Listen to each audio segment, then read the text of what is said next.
Bonjour à tous, bienvenue une nouvelle fois sur votre chaîne, la chaîne Les Anciens. Donc on va continuer les explications des lois du jeu du football, toujours avec le même support, celui de l'IFAB. Dernièrement, sur la dernière vidéo, on avait terminé la loi numéro 11, la loi du hors-jeu. Et là, on va enchaîner avec la loi numéro 12, faute et incorrection. C'est parti! Donc loi numéro 12, faute et incorrection. Il est possible d'accorder des coups francs directs ou indirects ainsi que des pénaltys uniquement pour des fautes commises lorsque le ballon est en jeu. Premièrement, coup franc direct. Un coup franc direct est accordé si de l'avis de l'arbitre, un joueur commet l'une des fautes suivantes de manière imprudente, inconsidérée ou violente. Charge un adversaire, saute sur un adversaire, donne ou essaye de donner un coup de pied à un adversaire, bouscule un adversaire, frapper ou essayer de frapper un adversaire, tacler un adversaire ou lui disputer le ballon, faire trébucher ou essayer de faire trébucher un adversaire.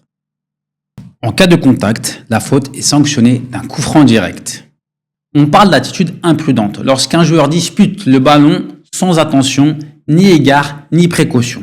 Aucune sanction disciplinaire n'est nécessaire. On parle d'attitude inconsidérée lorsqu'un joueur agit sans tenir compte du caractère dangereux ou des conséquences de son acte sur son adversaire. Il doit être averti.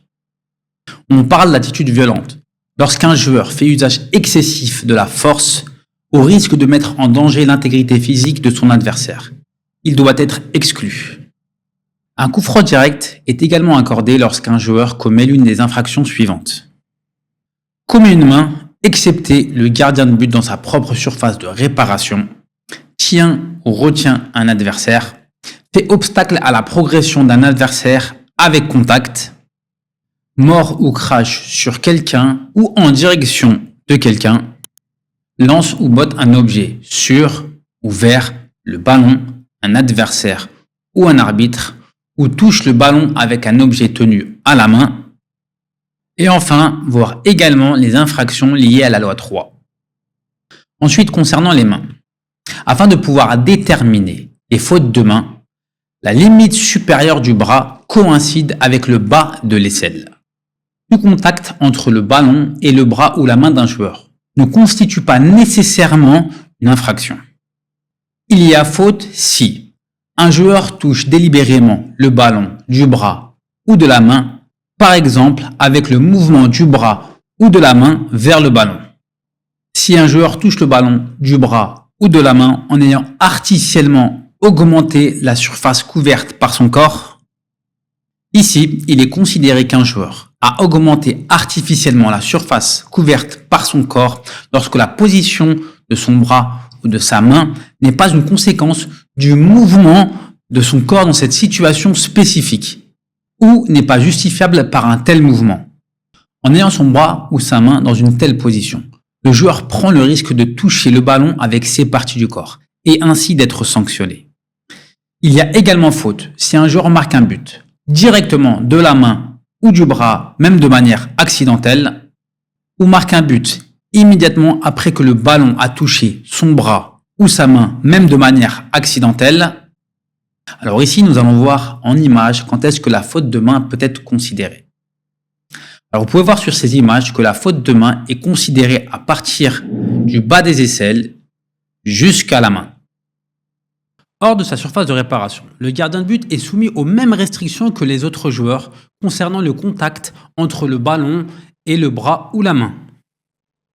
Si le gardien de but touche le ballon du bras ou de la main en infraction aux lois du jeu dans sa propre surface de réparation, un coup franc indirect est accordé, mais aucune sanction disciplinaire n'est infligée. Toutefois, si l'infraction consiste à avoir joué le ballon une deuxième fois, que ce soit ou non de la main ou du bras, après la reprise du jeu et avant qu'il ne touche un autre joueur, alors le gardien de but doit être sanctionné si l'infraction stoppe une attaque prometteuse ou prive l'équipe adverse d'un but ou d'une occasion de but manifeste. Deuxièmement, coup franc indirect. Un coup franc indirect est accordé lorsqu'un joueur joue d'une manière dangereuse, fait obstacle à la progression d'un adversaire sans qu'il y ait contact, manifeste sa désapprobation en tenant des propos blessants, injurieux ou grossiers, ou en agissant de manière blessantes, injurieuses et ou avec des grossièretés, ou en commettant d'autres infractions orales. Empêche le gardien de but de lâcher le ballon des mains ou joue ou essaye de jouer le ballon lorsqu'il est en train de le lâcher. Initie délibérément une stratégie afin que le ballon soit passé de la tête, de la poitrine, du genou, etc. au gardien de but dans le but de contourner la loi. Et ce, que le gardien de but touche ou non le ballon de la main. Le gardien de but est pénalisé s'il est celui qui initie cette stratégie délibérée. Commet d'autres infractions non mentionnées dans les lois du jeu, pour lesquelles le match doit être arrêté afin d'avertir ou d'exclure un joueur. Ensuite, un coup franc indirect est accordé si, à l'intérieur de sa propre surface de réparation, un gardien de but commet l'une des infractions suivantes. Est en possession du ballon avec ses mains ou ses bras pendant plus de 6 secondes avant de le relâcher. Touche le ballon du bras ou de la main après l'avoir lâché sans qu'il ait été touché par un autre joueur. Touche le ballon délibérément du bras ou de la main sur une passe bottée délibérément par un coéquipier ou directement d'une rentrée de touche effectuée par un coéquipier. Un gardien de but est considéré en possession du ballon avec ses mains quand il tient le ballon entre ses mains ou entre sa main et une surface, comme le sol ou son corps. Ou quand le ballon entre en contact avec une partie quelconque de ses bras ou de ses mains, sauf si le ballon rebondit sur lui ou qu'il l'a repoussé. Il tient le ballon sur sa main ouverte et enfin, il fait rebondir le ballon sur le sol ou le lance en l'air. Si un gardien de but est ainsi en possession du ballon avec ses mains, un adversaire ne peut pas le lui disputer. Concernant le jeu dangereux. Par jeu dangereux, on entend toute action d'un joueur qui, essayant de jouer le ballon, risque de blesser quelqu'un, y compris lui-même, ou empêche l'adversaire de jouer le ballon par crainte d'être blessé. Un ciseau ou un retourné acrobatique est autorisé s'il ne représente pas de danger pour l'adversaire. Concernant le fait de faire obstacle à la progression de l'adversaire sans contact.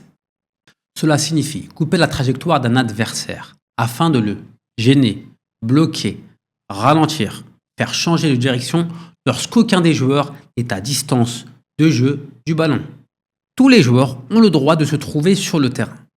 Se trouver sur le chemin d'un adversaire n'est pas pareil que de se mettre sur le chemin d'un adversaire.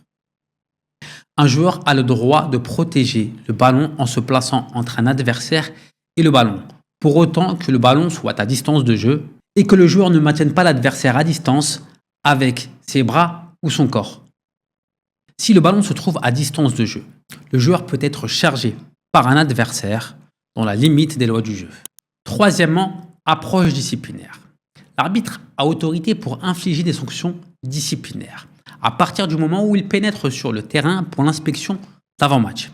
Et ce, jusqu'au coup de sifflet final, tir au but compris, et qu'il quitte le terrain. Si, avant de pénétrer sur le terrain, au début d'un match, un joueur ou un officiel d'équipe commet une faute passible d'exclusion, l'arbitre a autorité pour empêcher le joueur ou l'officiel d'équipe de participer au match, voire loi numéro 3, qu'il soit sur ou en dehors du terrain. Un joueur ou un officiel d'équipe qui commet une faute passible d'avertissement d'exclusion doit être sanctionné conformément à la nature de la faute commise. Un carton jaune désigne un avertissement et un carton rouge désigne une exclusion. Les joueurs remplaçants, les joueurs remplacés et les officiels d'équipe peuvent se voir infliger un carton jaune ou un carton rouge.